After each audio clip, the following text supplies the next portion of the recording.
In the middle of a blizzard, rescuers stumbled upon a scene so haunting it left them frozen.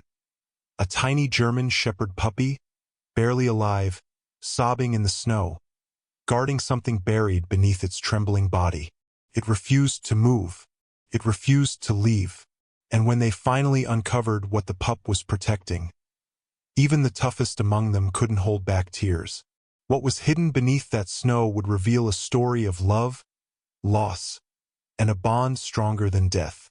If Shadow's story is already pulling at your heartstrings, don't forget to hit like and share, so more people can hear his incredible journey. It started with a call no rescuer forgets. A man had gone missing, last seen hiking into the northern woods with his young daughter. A snowstorm rolled in faster than predicted. Temperatures plummeted. Winds screamed across the treetops like the forest itself was mourning something. But the search party went anyway. They hiked for hours, eyes squinting through the blinding white. Radios crackled. Boots sunk deep into untouched snow. They called names into the void. No reply, and then it came a sound. Faint, unnatural. Not the wind, not wildlife. A soft, choking whimper that seemed to come from nowhere and everywhere at once. They followed it. There, under a bent and frost-bitten pine tree, barely visible against the snow, was a tiny figure. At first, they thought it was just another mound of snow until it moved. It was a puppy, a German shepherd, young, far too young to survive a storm like this.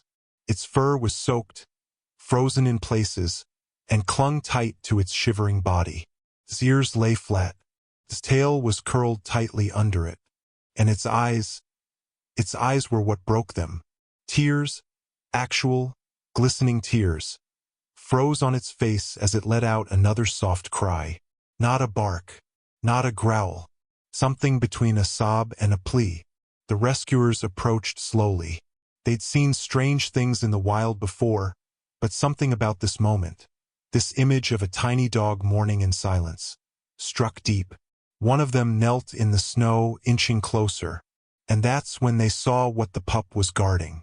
A small shape underneath it, something the dog had curled around with every ounce of its remaining warmth.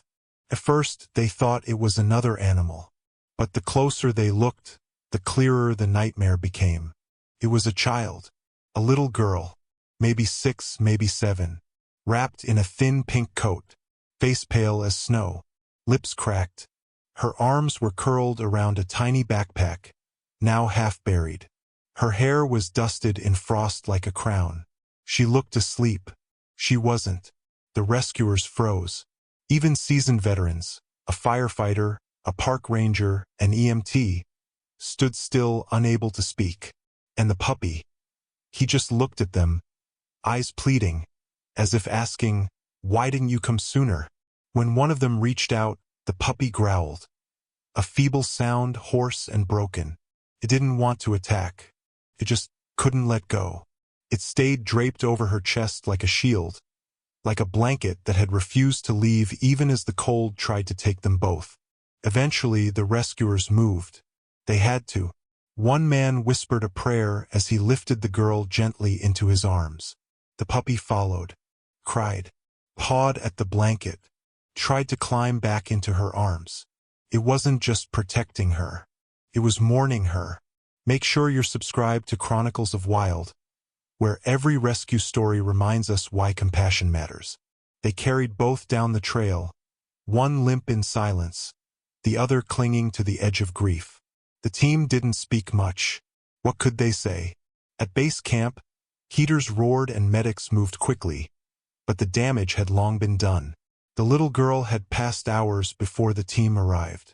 Her skin was too cold, her lips too still. But that puppy was alive. Barely.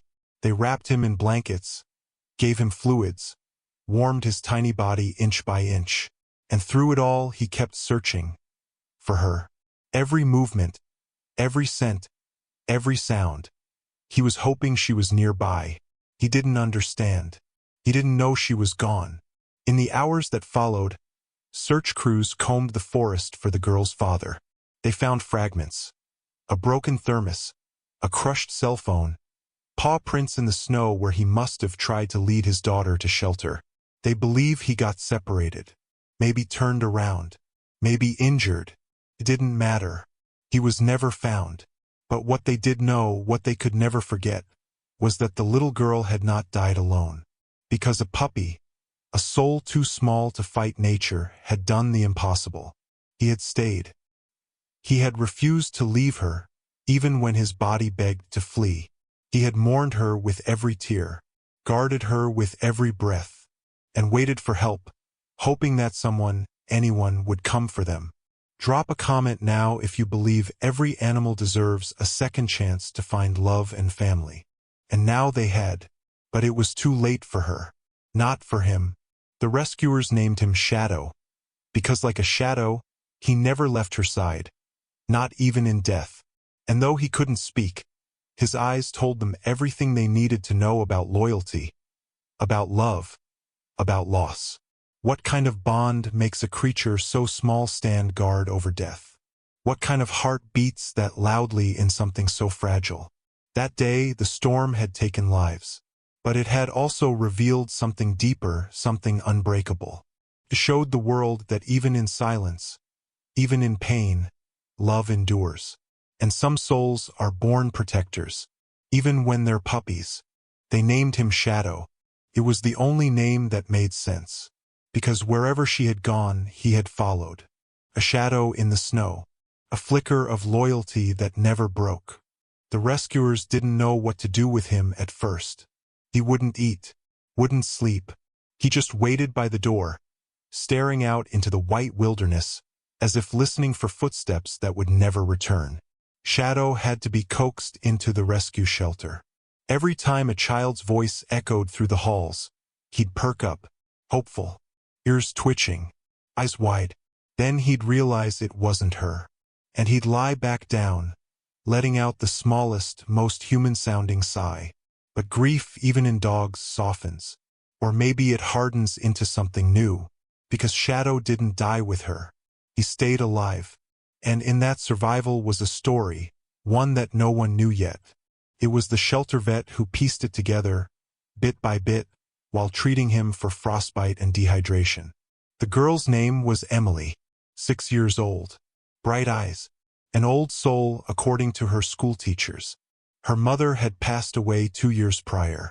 Her father, a quiet man named Jacob, had taken to the mountains often. Emily started joining him after the loss, and their trips became tradition. Quiet escapes into wild silence. She had begged to bring Shadow on their last hike. He had only been with them for 4 weeks, a rescue himself, just like she had been in her own way. Emily had seen Shadow at the shelter and picked him instantly.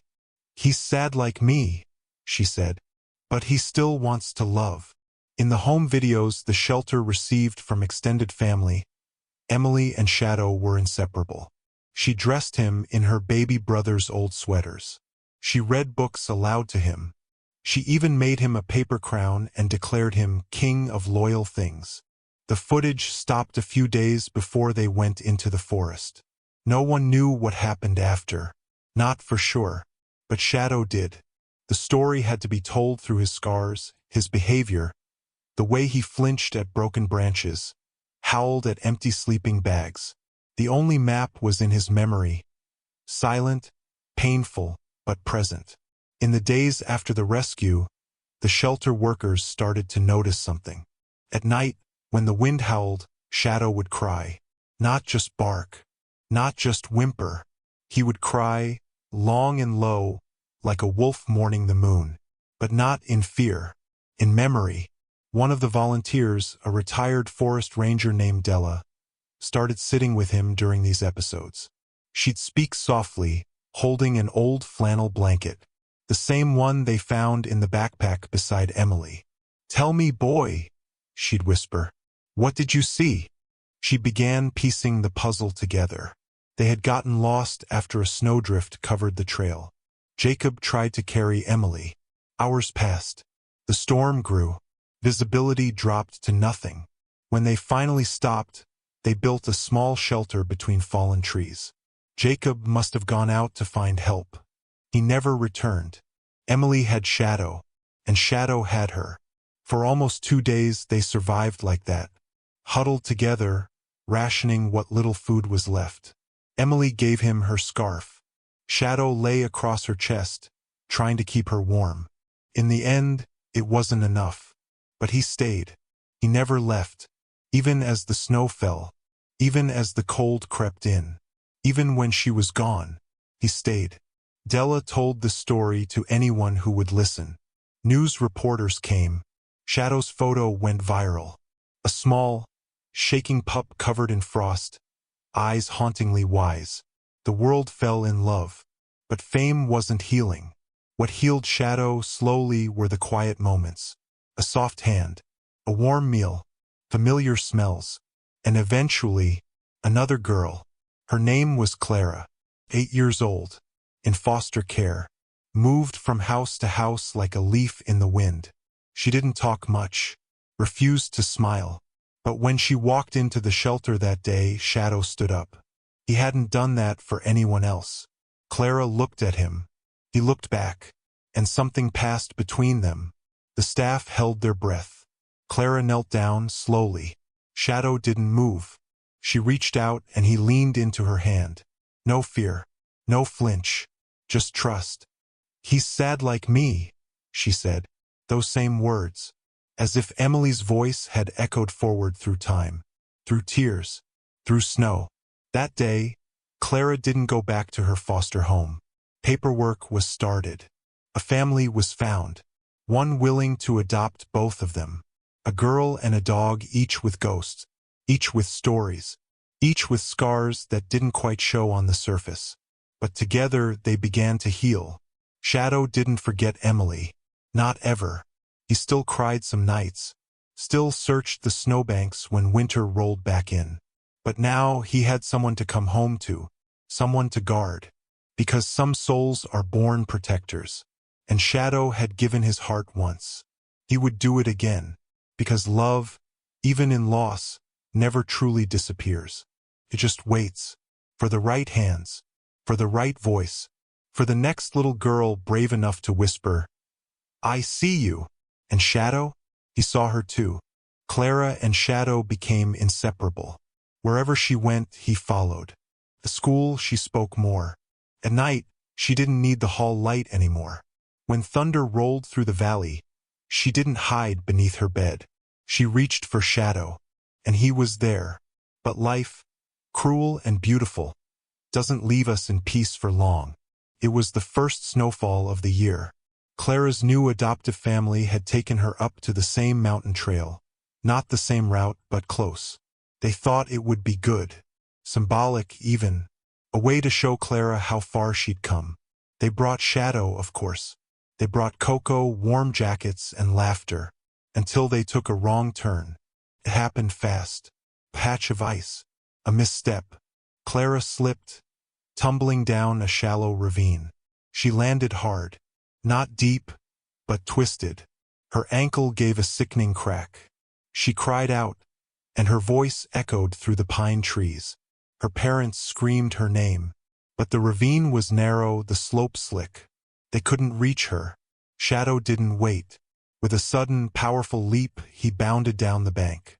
He reached her before anyone else could, nuzzling her cheek, checking her body with worried sniffs. His warm breath fogged the cold air. Clara wrapped her arms around him, sobbing.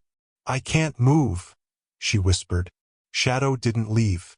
Instead, he lay across her legs, warming them, just like he had once done for another little girl. But time was slipping away. The sun was dropping behind the ridge.